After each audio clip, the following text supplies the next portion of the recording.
Bom dia, igreja, graça e paz de Jesus, amém? Muito bom estar aqui na presença do Senhor nessa manhã tão especial. Quero trazer para vocês uma mensagem que o Senhor veio falando comigo há algum tempo já, mas que nessa semana Ele ministrou novamente ao meu coração. Eu nunca preguei, eu já tinha preparado, acho que há uns 4, 5 meses atrás, e nessa semana o Senhor me trouxe isso em oração, e falou comigo através dessas anotações que eu tinha feito. E eu fui discernindo no Senhor que era tempo de ministrar essa mensagem. E eu quero crer que ela vai ao encontro de algum coração de uma forma muito específica nessa manhã. E talvez seja você.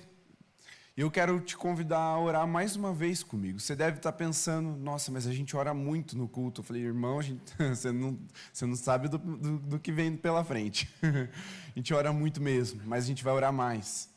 Porque eu creio que o Senhor quer fundamentar algo em nós. Você pode fechar os seus olhos por um instante e abrir mão de toda a pressa, de toda a ansiedade do que vem depois. Irmão, eu vou sair daqui, eu tenho que almoçar, tomar banho, me arrumar e fazer um casamento agora à tarde. Eu tenho um monte de coisa para fazer e voltar para o culto depois.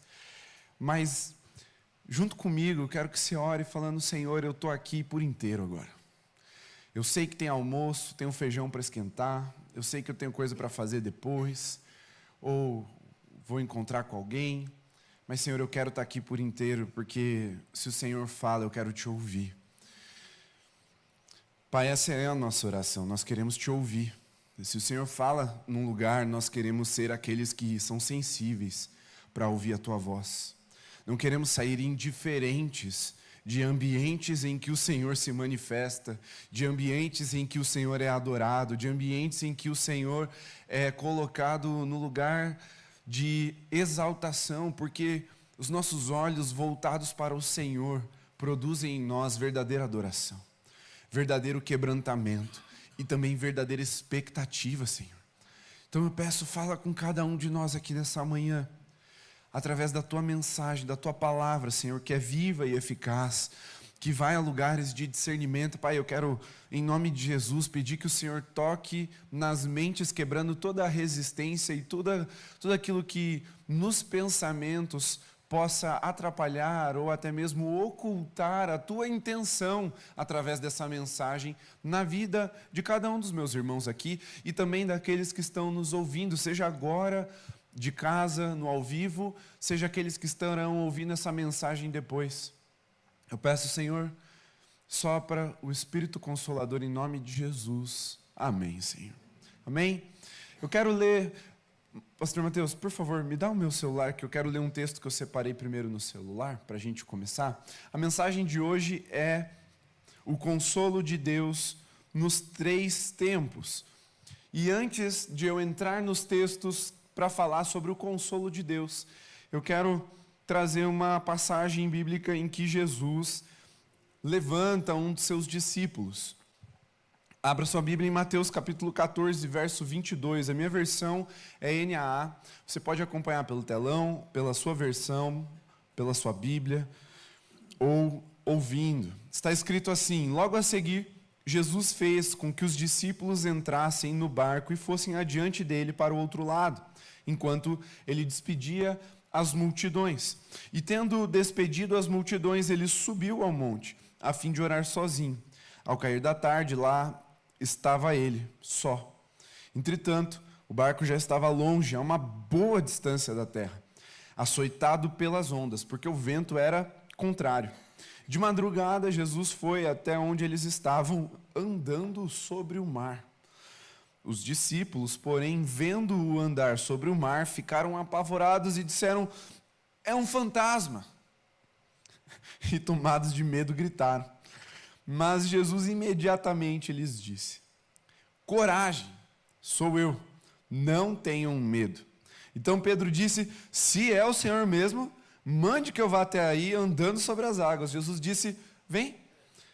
E Pedro, descendo do barco, andou sobre as águas e foi até Jesus. Reparando, porém, na força do vento, teve medo. E começando a afundar, gritou: salva-me, Senhor! E prontamente Jesus, estendendo a mão, o segurou e disse: Homem de pequena fé, por que você duvidou? Subindo ambos para o barco, o vento cessou. E os que estavam no barco o adoraram, dizendo: verdadeiramente o Senhor é o Filho de Deus. Amém? Hoje, pela manhã, vindo para a igreja, pela manhã, ainda é de manhã, mas mais cedo hoje, vindo para a igreja, os irmãos sabem, essa semana foi bem difícil para nós como família, porque eu tive aqui um problema nos ligamentos do pé, a minha filha e minha esposa pegaram a influenza, o H1N1, e a Luísa teve que ficar, minha filha teve que ficar em casa por 7 dias ali, isolada. Então pense, uma criança 7 dias sem sair de casa, com 5 anos de idade, variando entre momentos de aconchego por causa da febre e momentos de pico de energia, que ela queria sair correndo para fora de casa. E aí, quando nós estamos aqui na Avenida das Torres, quase chegando, a gente tem que passar um pouquinho a entrada da igreja para fazer o retorno. E por um momento ela teve um medo, a gente não estava indo para a igreja, para onde a gente está indo? Falei, calma filha, a gente já vai chegar. Dela, que bom. Que saudade que eu estou de vir para a igreja. Porque ela ficou um final de semana sem vir.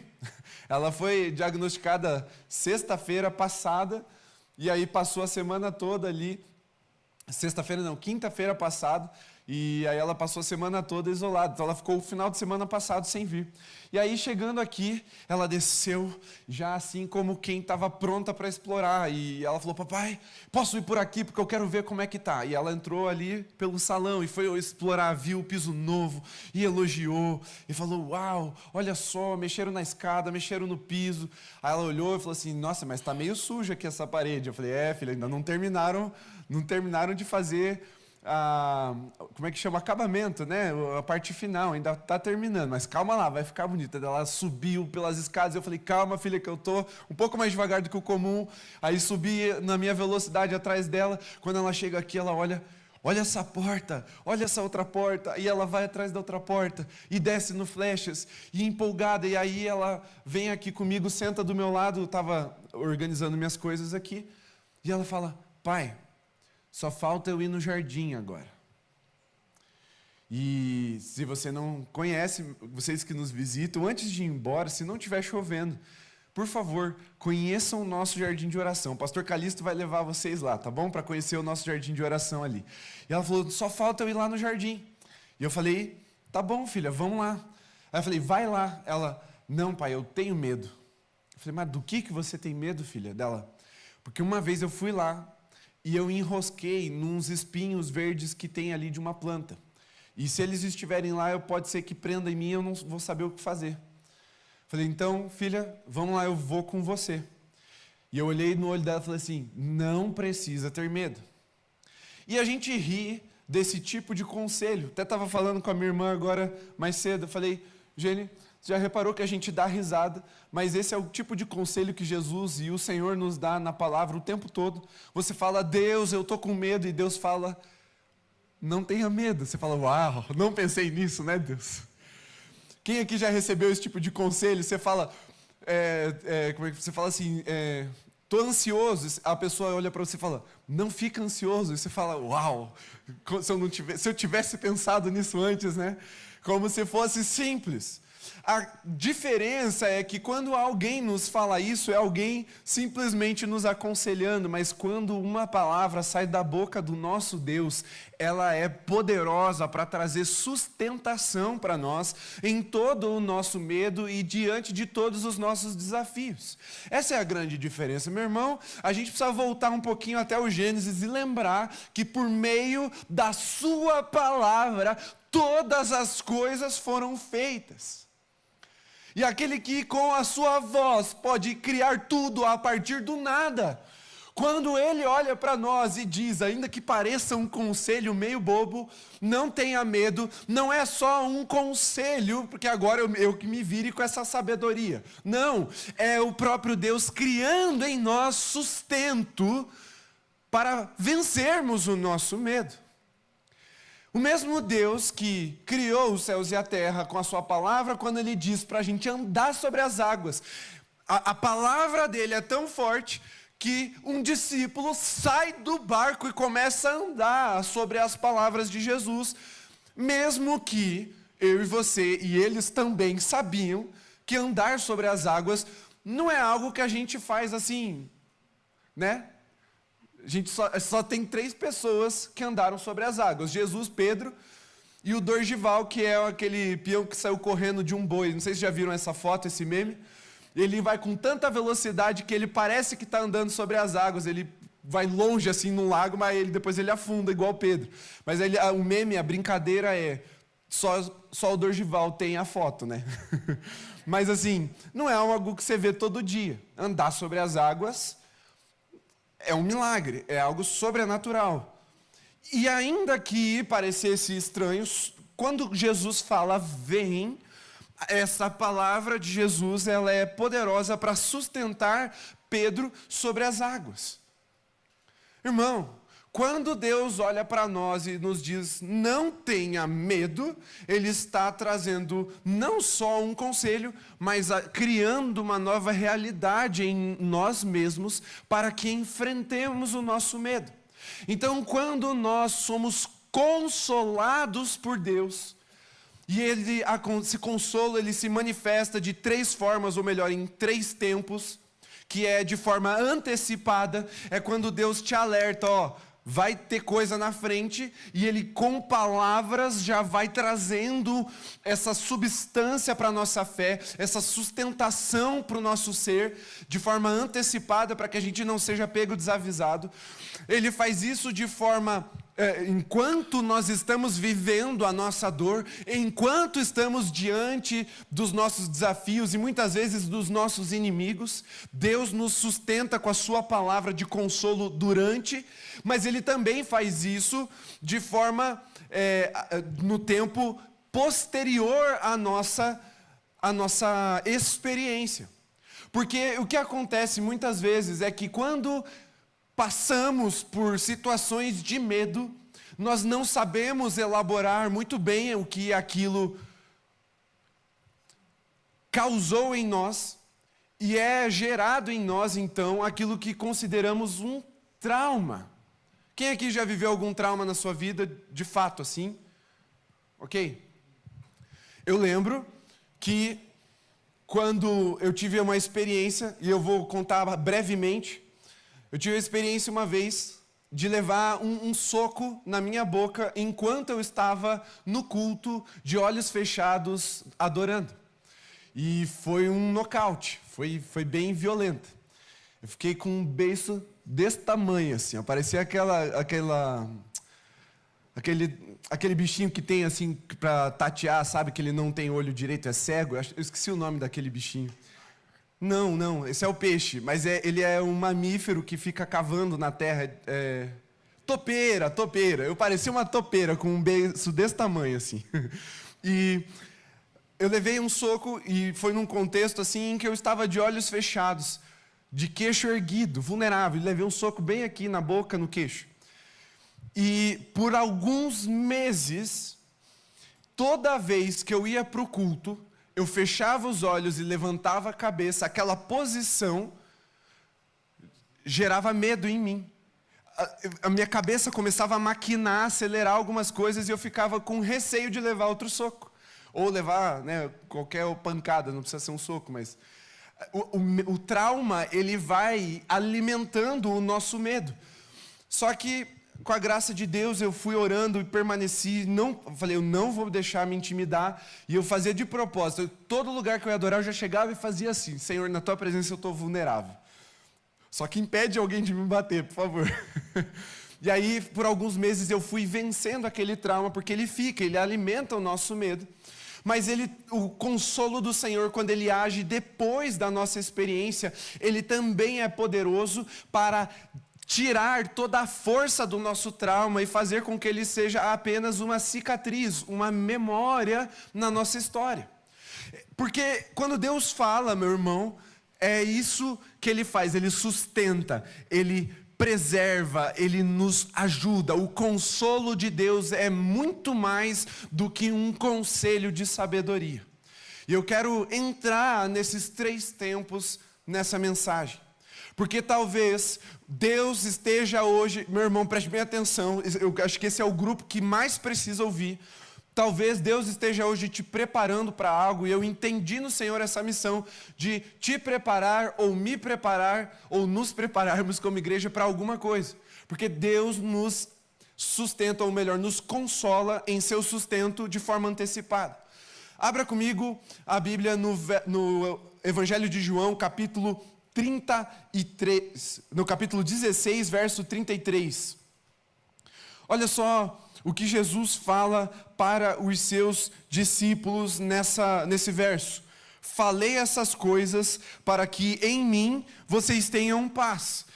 No mundo vocês passam por aflições, mas tenham coragem. Eu venci o mundo. Aqui Jesus estava antecipando uma realidade para os seus discípulos e de forma antecipada, trazendo por meio da sua palavra o consolo e a sustentação para eles. Porque, meus irmãos, vocês conhecem, na sequência Jesus foi preso, julgado, castigado, crucificado, morto. E eles estavam ali naquele momento de angústia, e havia uma palavra de Jesus os sustentando. E quando Jesus ressuscita, se revela para eles, ascende aos céus e é glorificado, vem o Espírito Santo e depois de algum tempo começa uma perseguição ferrenha contra todo aquele que confessava Jesus Cristo como Senhor e Salvador. O Evangelho, ele não nasce num contexto de prosperidade, ele não nasce num contexto de facilidade. Nos primeiros dias, sim, havia isso, porque quando o Espírito é derramado e a igreja ali reunida para o Pentecostes que se converteu, eles contavam com a simpatia de todo o povo, mas na sequência a oposição, a perseguição, ela se instaura e ela vem com força contra os discípulos de Jesus. E eles começam a ser um tipo de pessoa renegada, perseguida. A igreja começa a se reunir não mais em lugares públicos, mas agora em lugares ocultos. Surgem algumas linguagens para que a perseguição não alcançassem os discípulos, e muitos então começam a ser mortos. Depois de algumas décadas, a gente vê que a perseguição não é só mais por causa dos fariseus e da liderança judaica, mas o próprio Império Romano vem com força de império contra os discípulos de Jesus. E mesmo assim, quando um caía, dezenas de espectadores se tornavam discípulos, se convertiam. E quanto mais o império sufocava a igreja, mais ela respirava, tinha um fôlego por causa da palavra de Jesus sobre a igreja, por causa do consolo do Espírito sobre a igreja. Eles choravam os seus perdidos e celebravam os muitos novos irmãos que se convertiam. E meus irmãos, preste bem atenção, isso acontecia também com os executores. Há o claro e óbvio relato do apóstolo Paulo, que assistiu consentindo com a morte, a execução do diácono Estevão, que depois se torna o grande apóstolo Paulo. Mas também, depois a gente vai ver em relatos históricos que muitos dos executores, dos carrascos dos cristãos, acabavam se convertendo por causa da expressão encontrada, observada nos olhos, na face daqueles que estavam sendo executados, aqueles que estavam diante da sua morte. Porque a palavra de Jesus ela é tão poderosa para nos sustentar, para nos consolar, que mesmo diante da morte, eles não temiam, eles não se acovardavam, eles não se desesperavam. E isso não aconteceu só no primeiro século, acontece até hoje, ao redor do mundo. A gente ouve relatos e relatos de irmãos e irmãs na fé que no momento da sua execução abrem um sorriso, seus olhos brilham, começam a cantar louvores, enquanto um rolo compressor passa por cima da sua família. Irmão, o homem não é capaz de fazer isso. Mas a palavra de Deus agindo no homem, o consolo de Deus agindo no homem é capaz de fazer isso. E quando Jesus diz, vocês vão ter aflições, ele não está brincando. Não é, vocês não vão ter tudo que vocês queriam. É que vocês vão perder tudo que vocês têm por causa do meu nome. E eles não se desviaram. Eles permaneceram em fidelidade. A perseverança se manifestou. Por quê? Porque há uma palavra de Jesus sobre nós, a igreja. De que ainda que enfrentemos as maiores aflições desse mundo, nós podemos ter paz. Não é que a gente não vai sofrer ou não vai sentir. A gente vai sentir. A gente vai ficar triste. A gente vai sofrer. Mas ainda que no sofrimento, a palavra de Jesus nos consola, porque temos paz com Deus. E a paz de Jesus reina em nosso coração. Abra agora sua Bíblia em Isaías, capítulo 40, verso 31. Está escrito: mas os que esperam no Senhor renovam as suas forças, sobem com asas como águias, correm e não se cansam, caminham e não se fatigam. Aqui nós vemos o Senhor, por meio do profeta, nos ensinando que ainda que os jovens se cansam e se fatigam e os moços de exaustos caem, Ele fortalece o cansado e multiplica as forças ao que não tem nenhum vigor. Ele renova as forças daqueles que esperam nele, para que subam com asas como águias, para que corram e não se cansem, caminhem e não se fatiguem. O que é que essa palavra ela faz? Ela mostra para nós que no nosso caminho, na nossa história, naquilo que está por vir, Cristo é suficiente para nos consolar e nos levantar, seja quando estivermos cansados ou sobrecarregados e Ele nos alivia, seja quando nós caímos e Ele nos levanta, seja quando estamos afundando em nossos problemas e medos e nos nossos terrores e Ele nos puxa de volta. Deus está sobre a sua igreja com o Consolador. Ele pessoalmente se apresenta como o Consolador no seu espírito para estar conosco em todas essas adversidades.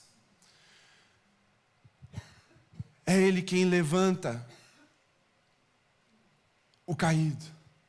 É Ele quem sustenta os nossos joelhos vacilantes diante da caminhada que estamos vivendo. E tudo isso já foi dito sobre nós. Então, ainda que sobrevenham sobre nós todas essas coisas, se esperarmos no Senhor, nós subiremos com asas como águias. É a palavra de Deus sobre nós como sua igreja. Esse é o consolo antecipado. É aquele que Jesus, para mostrar que é Deus, que Ele não estava de brincadeira, para não nos enganar, pelo contrário, Ele é a verdade encarnada.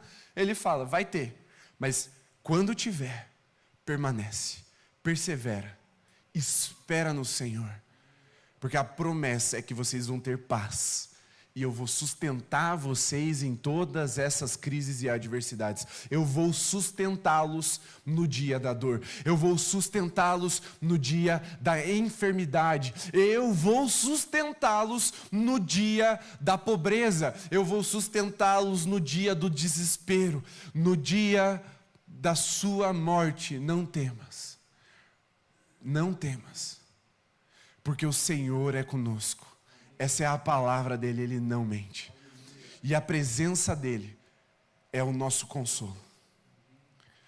E eu fiquei pensando, quando preparava essa mensagem, e eu me perguntei, e eu hoje ainda não tenho a resposta, mas eu gostaria que você gastasse um tempo pensando nisso na sua semana.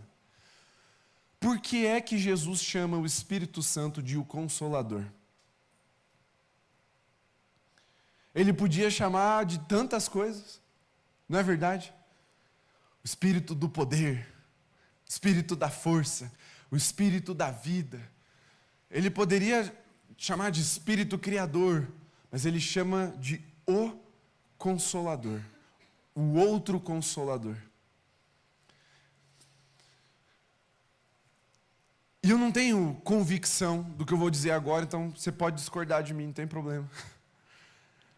Mas eu penso que é porque ele estava falando de uma pessoa de Deus, o Espírito Santo presente nas nossas vidas.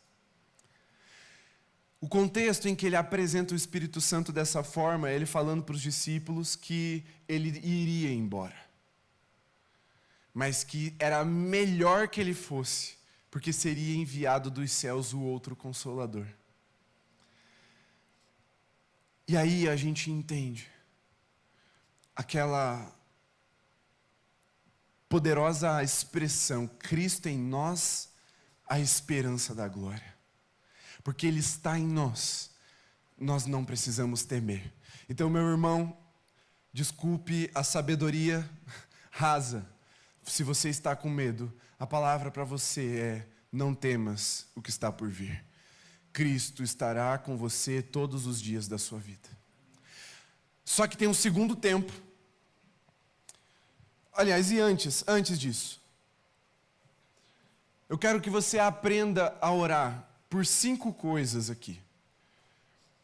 Antes de você entrar nas suas batalhas, antes de você começar a viver os seus problemas. Meu irmão, um dia a gente está andando com as 2 pernas, no outro dia já não está mais. E olha que nem foi nada demais. Como a gente é frágil. 5 coisas que eu quero que você aprenda a orar. A primeira é renovação de forças, como está escrito em Isaías 40. Peça a Deus renovo físico, emocional e espiritual para enfrentar os seus desafios diários. Irmão, muitas vezes a gente entra no automático e entra no nosso dia. É só mais um dia de trabalho estressante, como eu estou acostumado. Irmão, tá tudo bem se você fizer isso, mas olha, o que eu quero te dizer é que você tem para você, dado por Deus, a esperança de renovação física, emocional e espiritual para enfrentar esses desafios. Você pode enfrentar do seu jeito, mas que outra experiência é viver os nossos dias renovados física, emocional e espiritualmente pelo Espírito de Deus nas nossas vidas, pelo consolo de Deus nas nossas vidas. Então a primeira coisa é ore por renovação das forças. Segundo, peça por coragem nas aflições. Tenha um ânimo, Jesus disse. É enfrentar, mas não é enfrentar abatido, não é enfrentar como quem tem medo de perder. Porque eu não vou dizer que você vai vencer tudo. Muitas coisas você vai vencer, mas nem tudo. Às vezes você vai perder. Mas não tenha medo da derrota, irmão. Porque o último inimigo já foi derrotado em Cristo Jesus, que é a morte. Um dia, isso vai acabar. Você não precisa ter medo de perder. Você não precisa ter medo de fracassar. Mas peça para enfrentar os seus desafios, os seus medos com coragem nas aflições. Ore por ânimo e firmeza para não desanimar nas lutas da vida. Terceira coisa, ore por confiança nas promessas de Deus, porque a nossa fé é fraca, ela é falha, ela não é suficiente para nos manter andando sobre as águas. Então peça para que esse Espírito, que é Deus pessoalmente em você, te faça confiar nas palavras de Jesus. Clame por fé para crer que Deus cumpre suas promessas, mesmo quando nós não entendemos o tempo dele, mesmo quando as águas açoitam o nosso barco, mesmo quando as ondas e o vento parecem que vão nos engolir. A quarta coisa é ore por vitória sobre o medo, porque uma coisa é você ir com coragem mesmo com medo, e isso é muito virtuoso da nossa parte. Mas é possível também vencer o medo, porque às vezes Deus nos encoraja para a gente ir mesmo com medo. Outras vezes o que Jesus está olhando nos nossos olhos e dizendo é: não tenha medo. Então alguns medos precisam sim serem vencidos, porque a Bíblia diz que o perfeito amor, ele lança fora todo medo. Então ainda que podemos começar algumas coisas com medo, com coragem para enfrentar esse sentimento de intimidação, nós não podemos permanecer na intimidação. Por quê? Porque o Espírito Consolador está sobre nós, e Ele está sobre nós para vencermos também o medo que opera em nossos corações. Ore por renovação de forças, coragem nas aflições, confiança nas promessas, vitória sobre o medo, e ore por ação com esperança. Porque uma coisa é você agir e falar assim, vou fazer. Tem que fazer, tem que obedecer. Outra coisa é você agir, é você obedecer com esperança de que aquilo vai gerar algo na sua vida. Peça para viver com atitudes de esperanças, voando alto em fé como águias, apesar das tempestades. Peça para que o Senhor te dê fé para acreditar que as coisas de fato podem acontecer. Porque tem gente que aprendeu a viver sem esperança, mesmo com o Espírito no seu coração. E aí faz as coisas não com fé de que as coisas podem mudar, mas com um desencargo de consciência. Não faça assim, irmão. Tenha esperança naquilo que Deus está te mandando fazer. A gente vê isso na Bíblia várias vezes, o Senhor mudando o coração de homens como o general Naamã. Sério, vou ter que 7 mergulhos no rio? Não podia ser diferente, não? Faz por desencargo de consciência, vou nessa palavra, começa meio assim, mas quando acontece, que outra experiência é passarmos pelos nossos desafios com esperança de que Deus pode transformar todas essas coisas que estamos vivendo, meu irmão?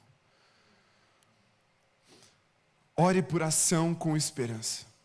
Esse é o consolo de Deus antecipado.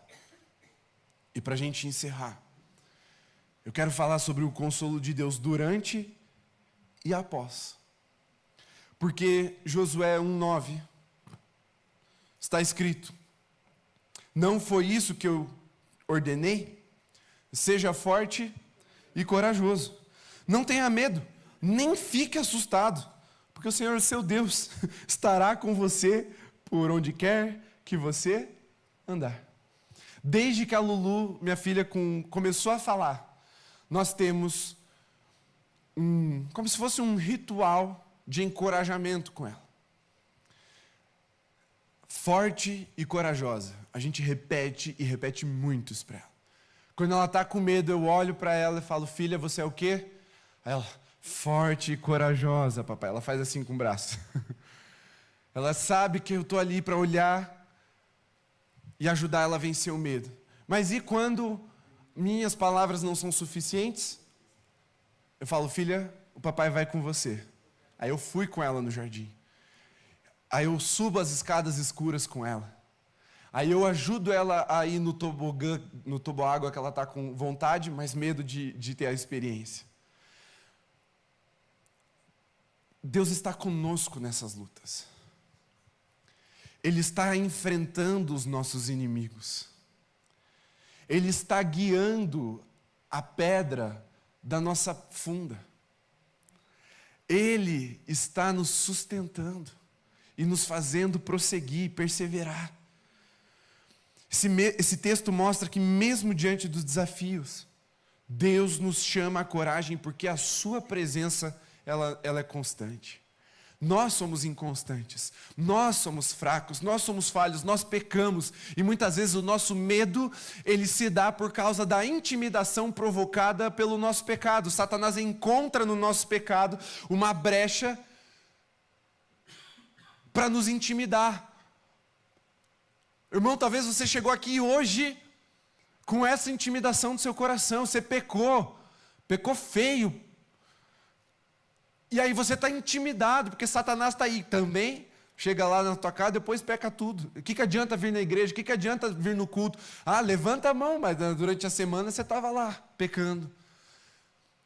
Quantas vezes nós chegamos na presença do Senhor com essa voz de intimidação, mas o que a gente precisa lembrar é que, ainda que nós sejamos inconstantes, nós não prevalecemos por causa da nossa constância, nós prevalecemos por causa da constância da presença de Deus nas nossas vidas. Isso é o consolo durante as nossas batalhas. Ele é a fonte da nossa força, e a gente anda na fonte. Não é como se nós bebêssemos dessa água e rumássemos ao nosso destino, e aí no meio do caminho, estou com sede agora, o que eu faço? A fonte está conosco. Jesus disse que quem bebesse dessa água jamais teria sede novamente, porque do nosso interior fluirão rios de águas vivas. Ele é o nosso consolo durante a travessia, é Ele quem põe a sombra sobre nós, é Ele quem coloca a coluna de fogo ao nosso redor, é Ele quem abre o mar e mantém as águas como paredões ao nosso lado para que elas não molhem os nossos pés, é Ele quem faz o rio se abrir, é Ele quem faz os exércitos inimigos evaporarem numa noite, porque é Ele o nosso consolador, é Ele quem está conosco no dia da nossa aflição. É por isso que crente pode morrer sorrindo.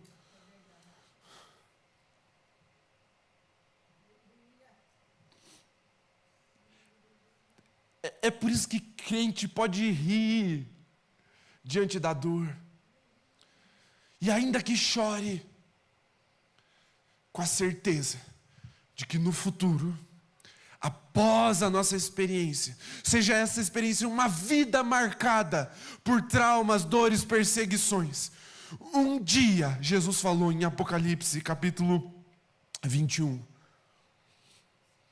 Ele enxugará dos nossos olhos toda lágrima, não haverá mais morte, nem tristeza, nem choro, nem dor, pois a antiga ordem passou. Depois, as marcas não vão ficar como traumas. Essas experiências não vão nos fazer miseráveis, porque quando estamos no Senhor, quando lutamos no Senhor, quando temos o Consolador conosco, Ele nos garante que até depois, ainda que sejamos despedaçados pelos ferozes leões, ainda que sejamos transpassados por lanças, pelos nossos perseguidores, ainda que as enfermidades nos desfigurem no corpo dessa carne, seremos ressuscitados com Cristo Jesus para uma eternidade de glória, e o nosso corpo vai ser glorificado com Cristo. Ele é o nosso consolo, antecipadamente. Ele é o nosso consolo no dia da aflição. E Ele será o nosso consolo eterno, nos dando alegria e secando as nossas lágrimas. Salmo 30 diz que a alegria vem depois de uma noite de choro. A glória vem depois de uma vida de marcas e sofrimentos. Mas ela vem, tão certo quanto o ar que nós respiramos, tão certo quanto o sol nasceu nessa manhã e vai nascer amanhã de novo. É a vinda do nosso Senhor, para a consumação de todas as coisas e o consolo eterno de todo aquele que crê. Aqui e agora Deus nos consola, renova e traz alegria após os momentos difíceis. Mas no futuro eterno, Jesus trará consolo completo, pleno, onde não haverá mais reincidência de sofrimento. Ele começa hoje esse consolo. Ele começa antes da tua aflição. Ele permanece no dia da sua aflição. Mas ele vai ser pleno no dia de Cristo Jesus, onde haverá júbilo, onde haverá alegria, e o próprio Deus secará as lágrimas de nossos olhos.